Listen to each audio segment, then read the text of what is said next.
Welcome back to the Health Longevity Secret Show, and I'm your host, Dr. Robert Lufkin.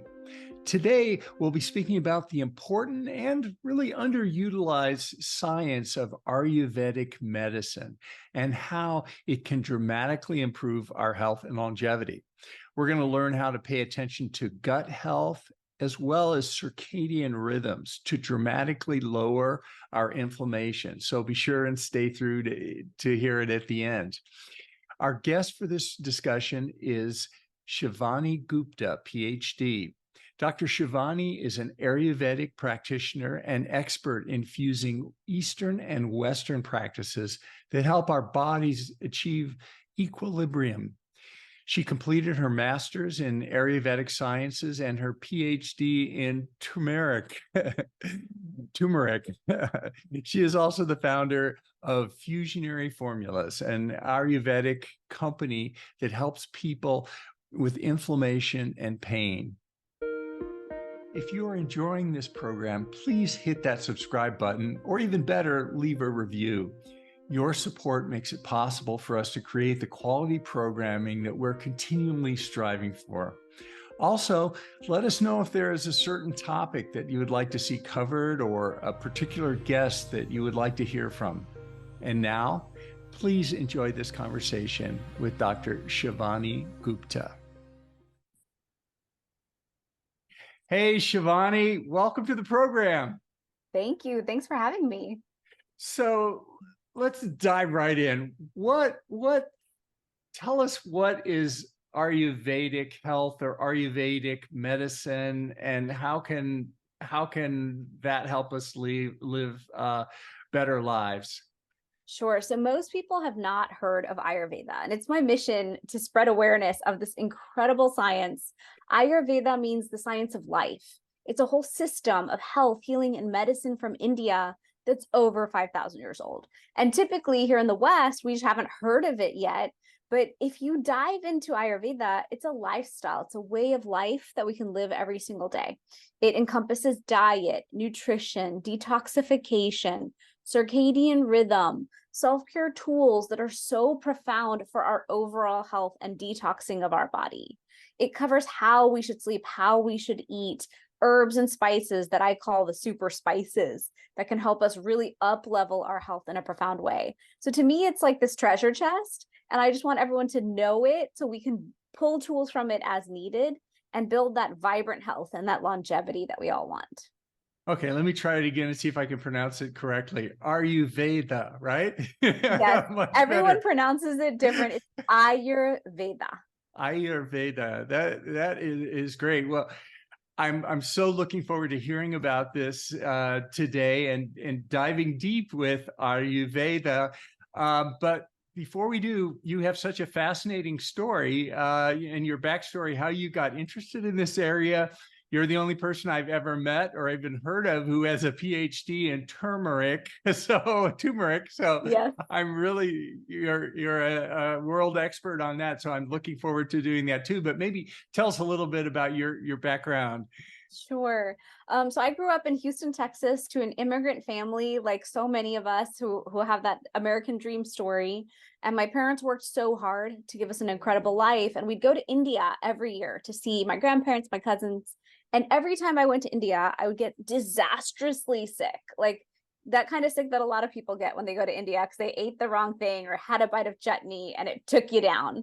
And so I remember growing up thinking, why does everyone else have an immune system that works, a body that works, but I've been given this like defective body?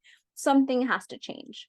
And I saw that and a lot of horrible family history. So every time I went to India, people in my family would have diabetes and end up having like the end stages of that with their leg being cut off, with heart attacks, like just too many bad signs.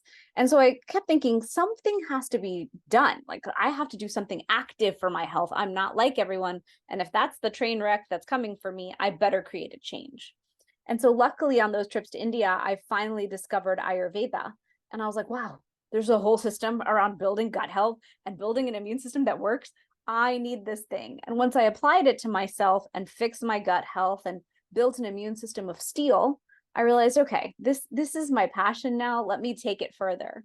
And so I did my master's in Ayurvedic sciences. And then when I learned about turmeric, which I know turmeric's great, but when I learned about how potent turmeric is for all the issues I saw, for immune health, for inflammation as a root cause issue, I was like, I have to study this thing. So now I'm a turmeric evangelist. I like to tell everyone turmeric's the best thing. Yeah. Well, that's so fascinating. So Ayurveda is it arose in India, as you say, thousands of years ago, and now you have an advanced degree in turmeric and Ayurvedic studies. You're obviously, we talked before the podcast about your husband is a medical doctor, and you've many family members and medical doctors as well. So Ayurveda in India, is it like a parallel system, sort of like Chinese medicine in China, where you have Western doctors and then Ayurvedic Eastern. doctors? Is that the You way did. it's done, and sort of the combination of those and the crossover then? Is Yeah, that it's right? interesting. It's interesting that you ask it. So Ayurvedic medicine was always there. It's our traditional classic form of medicine. And then I think when Britain moved into India and colonized, which it did across the world, the British system was adopted, which is the Western allopathic system that developed. And so that was the way for a long time. And then now in this last decade or so, you're seeing this huge resurgence of respect and following homeopathic medicine again, looking to Ayurveda. So there are Ayurvedic hospitals, there are Ayurvedic medical doctors in India, and there are hospitals that have the hybrid of both. And so it's really cool to see how much people are turning back and saying, yoga is so important, pranayama and breathing is so important, and Ayurvedic Ayurveda's wisdom. And yoga is a sister science to Ayurveda. So that same philosophy around who we are and bringing alignment to body, mind, and spirit is in yoga and Ayurveda both. Yeah, now with Ayurveda, you've mentioned about some of the components of it and how that can help. And one of the ones you mentioned is circadian rhythm, and that's something we think about from Western medicine. But how does that tie into? First of all, what is circadian rhythm for our Sure. audience, and then how does that tie into Ayurveda? Sure. So Ayurveda created circadian rhythm. And that's part of my mission, is to give Ayurveda the credit where it's due. Ayurveda created tongue scraping, oil pulling, a lot of these things we're talking about in modern day times as biohacks and fun tools. They came from this ancient wisdom. We're just pulling from these treasure chests of knowledge. And so circadian rhythm is chronobiology. It's the study of the fact that our cells have a clock. We are living according to nature's clock. And we believe that we are just free to live by any clock we choose. But we're seeing so much disease that now people are studying and realizing, wow, nature's clock, the clock by which nature, animals, every other being lives by, also applies to us. And so there's 3 Nobel Peace Prize winners who proved that the circadian clock is valid. And that's when it became that much more of a topic of study and understanding across the world. But Ayurveda always taught us we should sleep by 10. 10 to 2 is the most important time on that clock for regeneration, for clearing out the old and bringing in the new, for clearing the lymphatic system, for clearing inflammation. They teach us how to wake up in the morning with the sun, how to eat when the sun is highest. So there's a lot of tips and tools and guidance that comes from Ayurveda that very much is a longevity-minded focus in our health that we can apply. And then once we apply that rhythm, like I really like to teach people how to build a rhythm in their life around their teas and their supplements and all the things that we can do, our diet. And once we have that rhythm, we're so vibrant in our health that the moment we get out of rhythm, we can tell something's wrong and we quickly can calibrate and fix it. Now, I love what you said about the rhythms, and in particular the circadian rhythm, let's say. Is it the same or is it similar for everybody? I mean, I get what you're saying. Oh, I get up when the sun rises, I go to bed when the sun goes down. But some people say, hey, I'm a night person, I'll sleep till noon. Or is it something about that is there a health benefit for all of us doing similar types of chronological or circadian landmarks in our lifestyle choices? There are certain landmarks in the circadian clock that are true for all. Where we live according to our seasons, we are meant to live according to the seasons, the rhythm of the day, the rhythm of the moon, the rhythm of the planet. Those are kind of fixed laws that many of us try to defy, but then our health symptoms stack up and we quickly realize we need to make some changes. Now, in Ayurveda, there's a concept called the doshas, which are our individual mind-body constitutions. And so everyone does have a customization that happens in there where not all of us are meant to jump out of bed at 5, 6 in the morning and push straight through the day. Some of us have a more kapha nature. Some of us are more pitta. So we have these 3 mind-body constitutions. And it's important to know yours, honor yours, have that self-understanding, and then run the rhythm of your day accordingly. So there is some customization there, but when people share that they're night owls, I usually say, look, you're just harnessing pitta energy, fire energy, which is what's strongest from 10 to 2.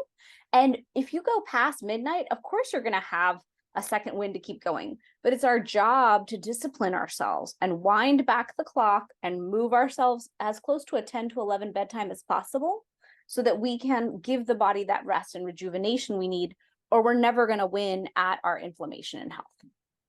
So we have these rhythms, and there's a sense of consistency in these rhythms. And I know another thing that you've mentioned and brought up was an important part of this is also gut health. And what role does that play? I mean, we all know how important gut health is, but what is the Ayurvedic perspective on gut health, and what is Ayurveda able to contribute on that? So Ayurveda has always taught us that gut health is all health. Like gut health is the most central tenet of all of the things that we teach.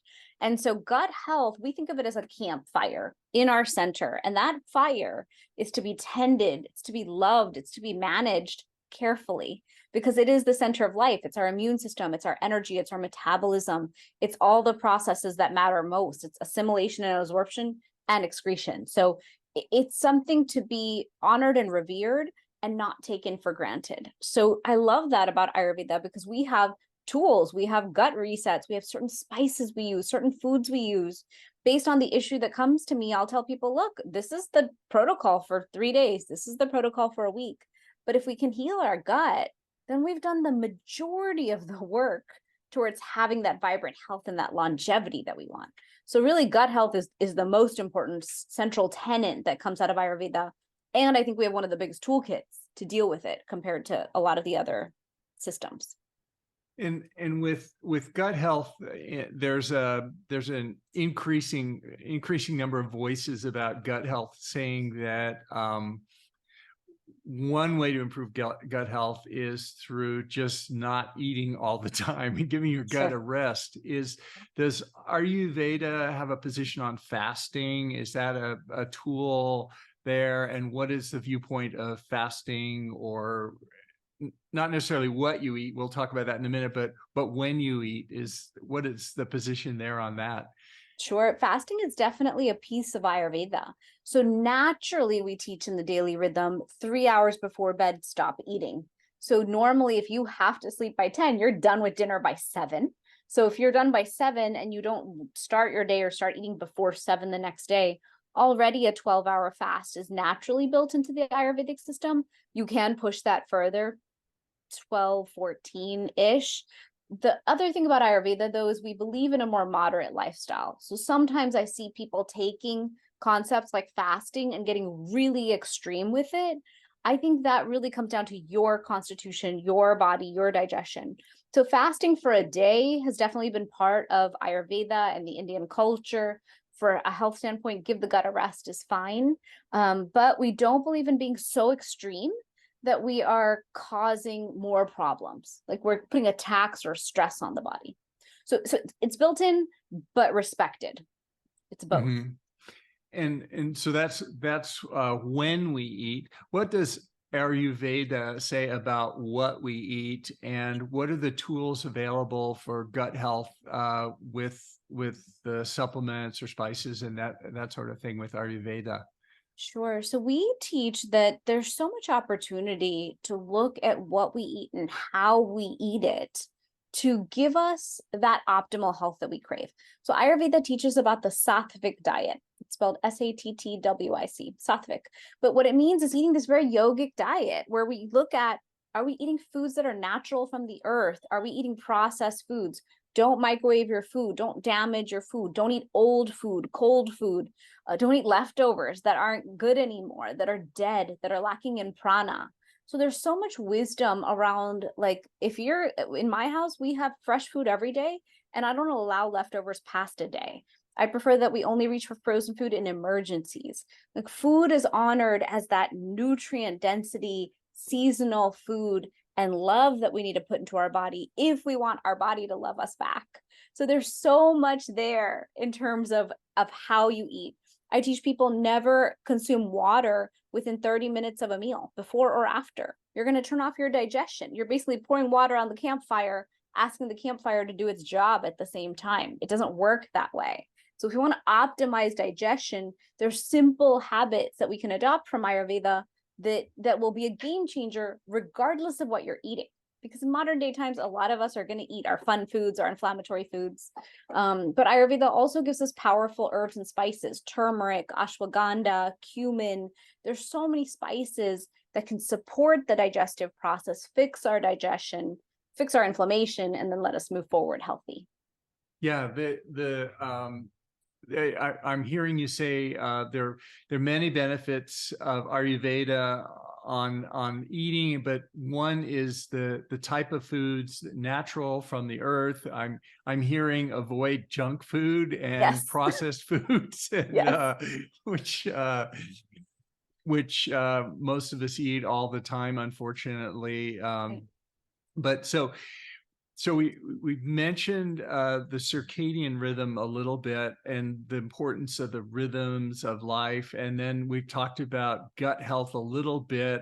And each time you've mentioned the word inflammation, Yeah. and I think many of our guests have talked about inflammation as a fundamental underlying driver of almost all the chronic diseases that ultimately determine the longevity for most of us. So True. inflammation is pretty important. How does Ayurveda view inflammation, and how we can improve it? I, in all my readings of the ancient texts, never saw the word inflammation. I think it's a word that we have created or studied and understood in recent, more modern times. But in Ayurveda, if you just lived the lifestyle, you would not be inflamed. Like, it's inherently built that you wake up with nature, you are doing self-care that's detoxing, you are eating a beautiful, nutritious diet that is blessed, that you have chosen to put inside of you. You are consuming healthy teas and herbs all throughout the day that assist with the digestion of your food. You are honoring that sleep is so important and you're sleeping on time. So it's almost like if you build the rhythm, you shouldn't have the inflammation. But in this modern day society we're living in, between the processed foods, the stressors, the toxins, the toxic burden the body is holding, there's so many aspects that come into play. And so the way I look at it is, our body is under attack at all times, between the chemicals that are produced, between the chemicals we're consuming, and between the mental inflammation caused by the sheer stress and work and burdens we take on as a society. And so I educate people on, we must actively reduce inflammation every day. We must actively take turmeric, take herbs, do things that are going to simmer down that inflammation, get it into check, so we're not all running around with chronic low-grade persistent inflammation that's wreaking havoc in our bodies. And then we're saying, oh, woe is me, I have this stack up of symptoms. This is aging. A lot of people tell me I'm aging. And I say, no, that's inflammaging. That is inflammation wreaking havoc in your body and you're complaining about it. But really, if you just reduced inflammation, you would see all of a sudden things would feel lighter, things would feel better. So that's how I like to teach it, is let's all choose to live an anti-inflammatory lifestyle to see what's possible when our body is in the right homeostasis and state. Yeah. Now the anti-inflammatory lifestyle, I want to drill down on some of the herbs and supplements you mentioned. But before that, what about stress? Obviously, is an important factor. What does Ayurveda say about mental dealing with mental things and the psychological aspects of stress in our lives? Well, the thing is, Ayurveda taught us to be in harmony. It's really a system of health and healing that says if we could be in harmony with ourselves, with others, if we can understand our individual mind body constitution and thus see that in others and understand how to work with them, if we could keep our spiritual health on point, then our mental health and emotional health will be that much better. If we were eating foods that were sattvic, we have this peace from within us created. If we're eating foods that are causing anxiety and stressors and angst, then we need to adjust our own diet to be healthier. The gut brain axis was not mentioned in Ayurveda, but Ayurveda said, heal the gut to heal all. And so when people tell me they have mental health issues, I'm like, of course, there's lots of ways to handle it, but I would always just start with some gut health, because maybe we need to support from within while we, do therapy and all the other modalities that support it. So yeah, Ayurveda said, look, we have an ability to be in harmony with nature, with the world around us. If we're in disharmony, that's going to be causing that dis-ease and disalignment that happens with the world around us.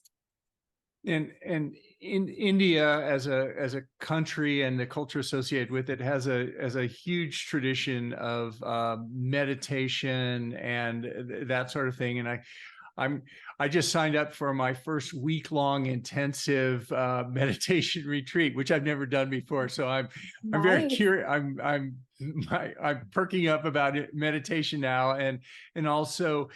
Does meditation play a role in Ayurveda, and what does Ayurveda say about meditation?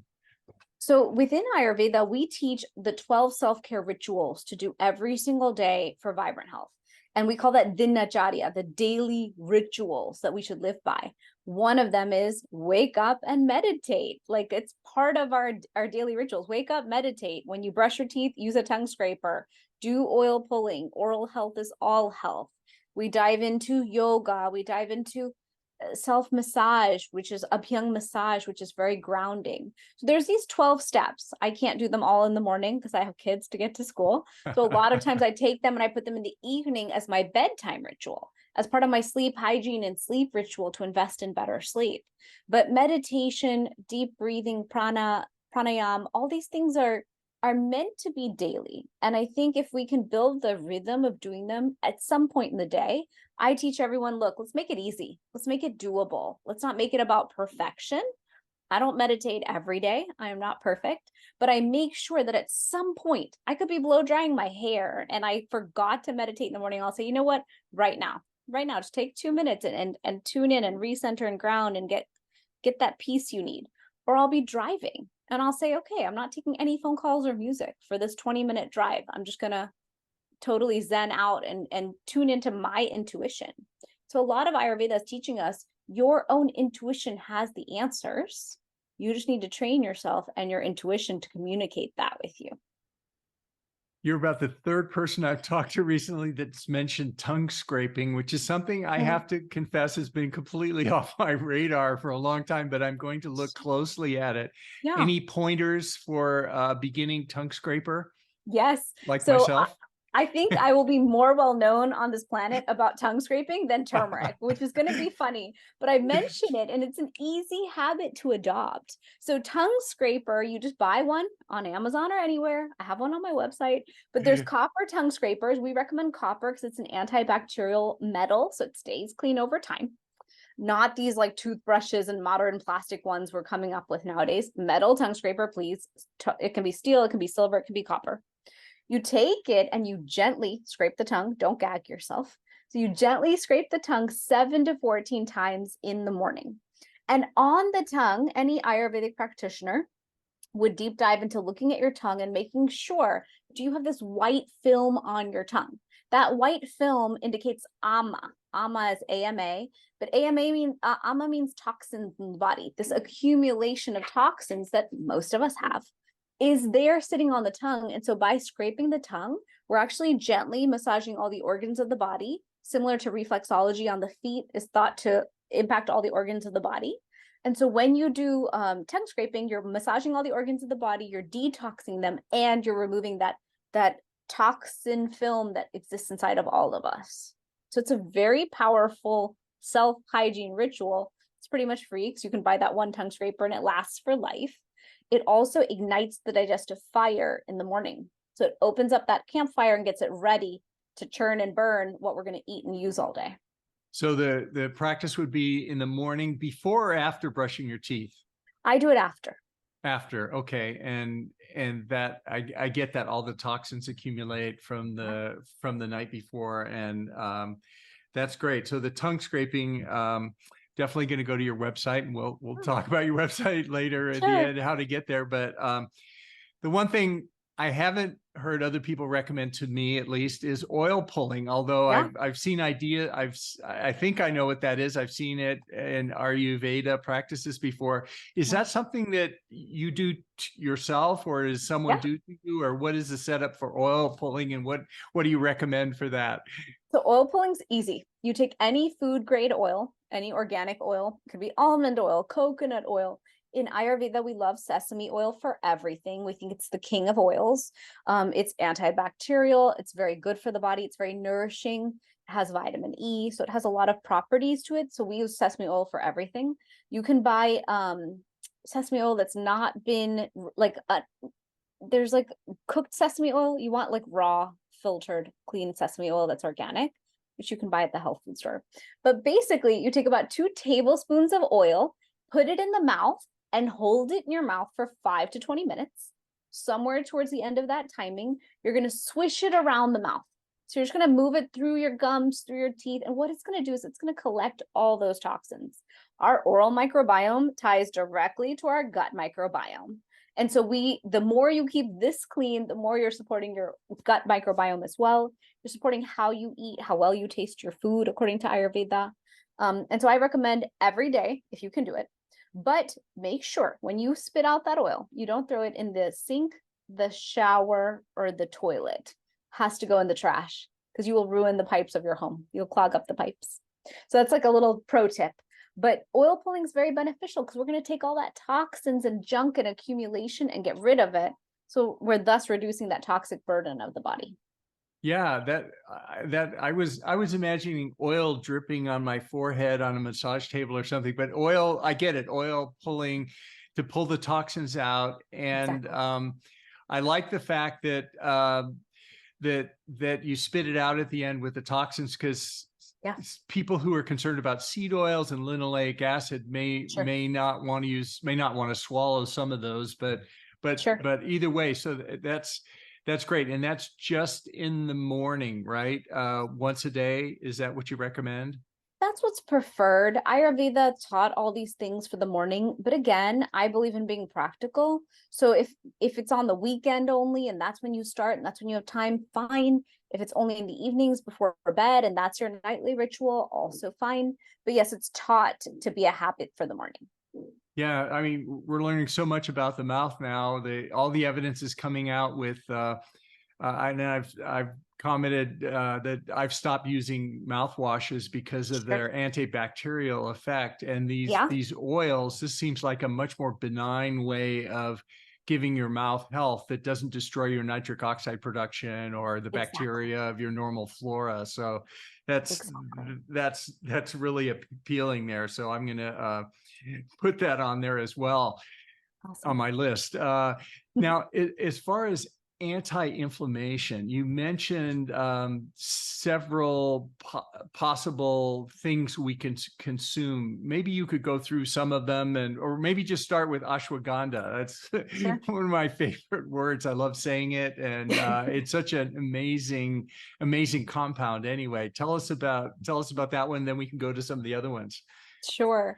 So ashwagandha is an adaptogen. And adaptogen just means that the body knows how to take it and use it where it needs to go. So adaptogens like ashwagandha, if we're stressed and anxious, they'll calm us down a couple notches.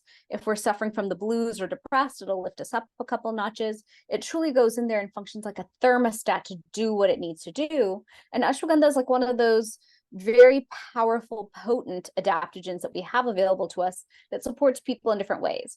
For some people, it supports their sleep because it's so calming. It helps them relax for sleep better.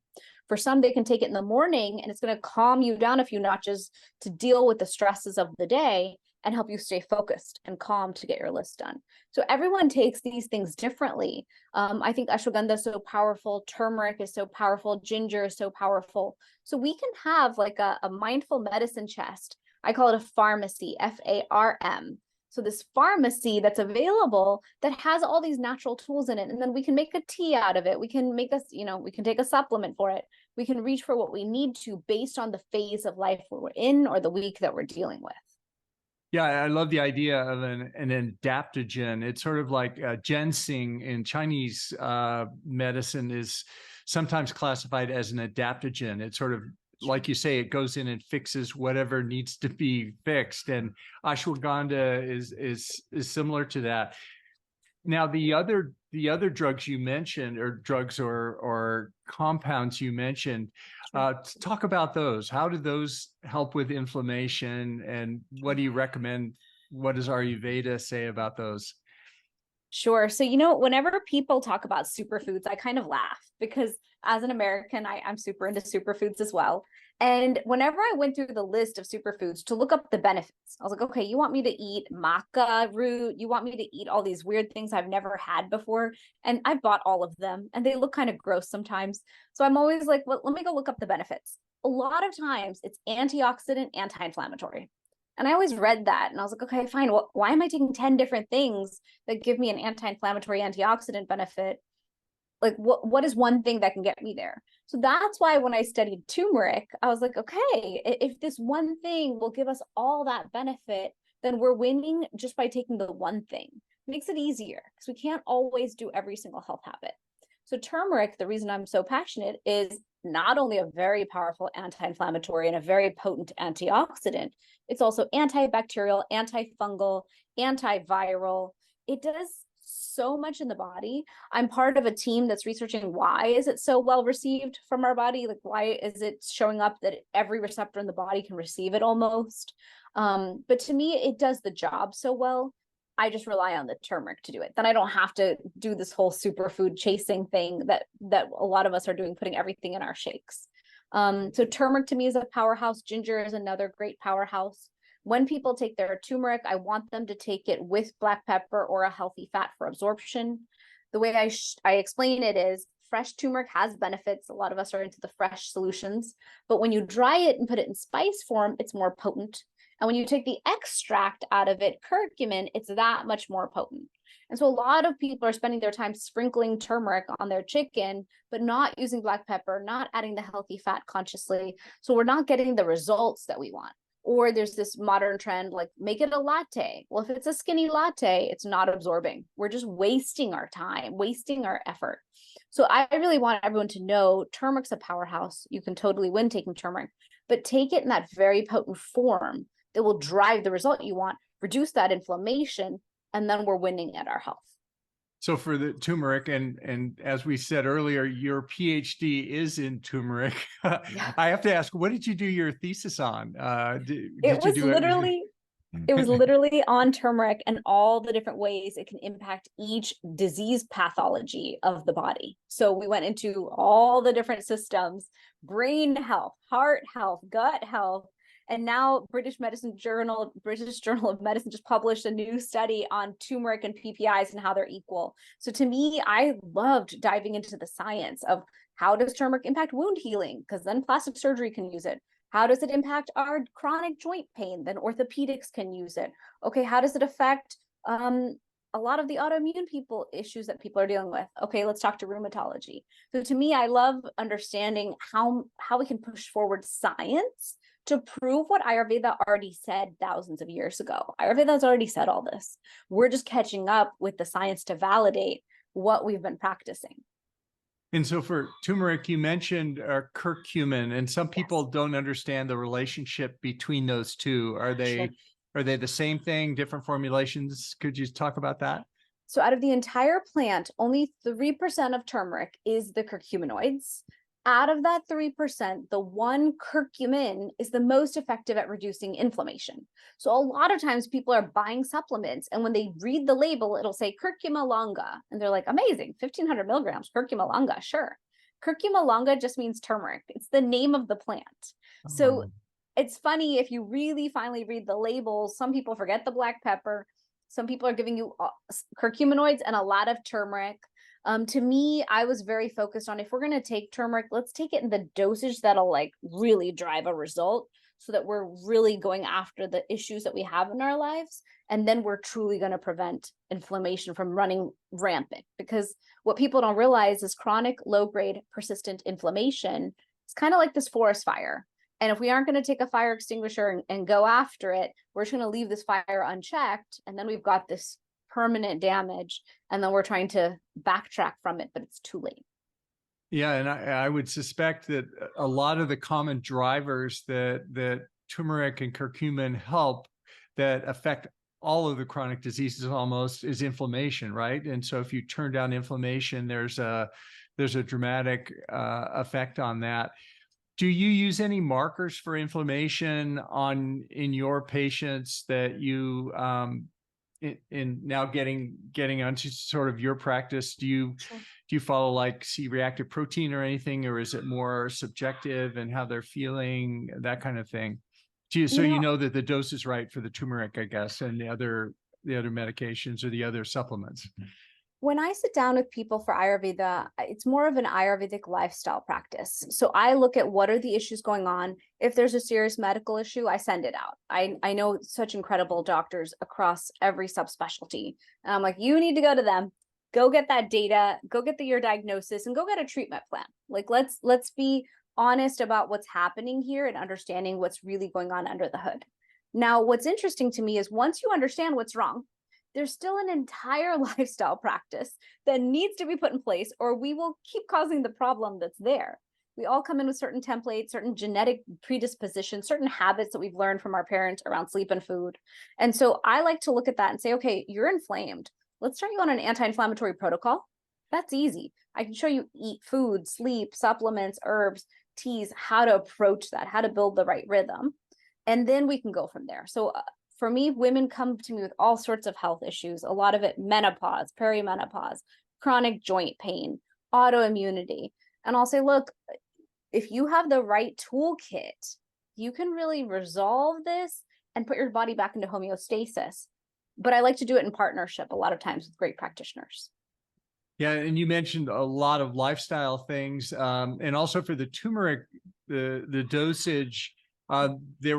I want to just emphasize those again. There's certain ways that we should take those to be most effective. What dose do you recommend, or is there a standard that someone should do it? And could you go over that just one more time? Sure. The literature says 1,000 milligrams of curcumin a day with 8 milligrams of curcumin a day. And so in my formulations that I developed, I did 500 milligrams of curcumin per capsule with the 4 milligrams of black pepper extract. So I consider that a very good standard dose to get a result. Now, if someone's dealing with massive joint pain, sometimes I'll talk to them and say, look, you can increase. We can take, the literature shows that they've done studies, we can take up to 8 grams of curcumin a day safely. 8 grams. So because we can take so much, 8,000 milligrams, we have wiggle room. So based on who I'm dealing with, if I'm seeing they want to keep their hand function, like their joint pain is so bad, they can take it up to 3 times a day, or play with how much they're taking. But if you want to just be standard for everyone and be safe, you just start at the 1,000 milligrams a day. Yeah, that makes sense. And this is you have a practice. This is available on your website in formulations. Is your practice available through telemedicine, or do people have to be in Florida? No, I do both. Now I have people calling from California and different places. To me, each person is like, I like to investigate and understand, what is that root cause issue you're dealing with?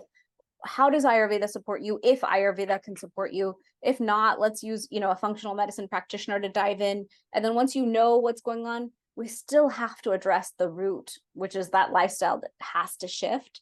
And then about 8 years ago, I developed my supplement company, Fusionary Formulas, because I felt like if turmeric is going to be the thing I want everyone to have, I need to go find it in a form that I trust, that I know works. And so I went seeking like a really potent form of curcumin.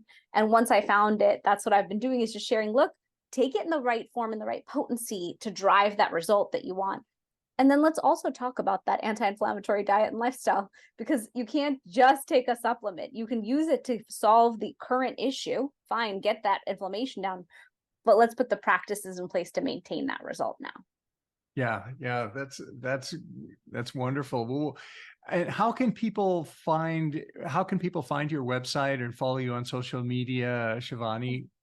Yes. So my website is shivanigupta.com. My other website is fusionaryformulas.com, FUSIONARY. I have a podcast, the Fusionary Health Podcast, where I dive into health issues like this. And we made a special code for your podcast. It's Lufkin15. And so your listeners can get 15% off their first order at Fusionary Formulas. Oh, great. Well, this has been so interesting, and I definitely want to have you back again so we could dive deeper in these areas. But thanks for spending this time with us today, Shivani, and thank you so much for all the great work you're doing. Thank you. Thank you for having me.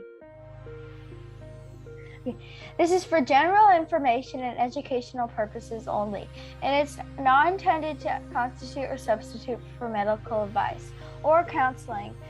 The practice of medicine or the provision of healthcare, or diagnosis or treatment, or the creation of a physician, patient, or clinical relationship. The use of this information is at their own user's risk. If you find this to be on the value, please hit that like button to subscribe to support the work that we do on this channel. And we take your suggestions and advice very seriously, so please let us know what you'd like to see on this channel. Thanks for watching, and we hope to see you next time.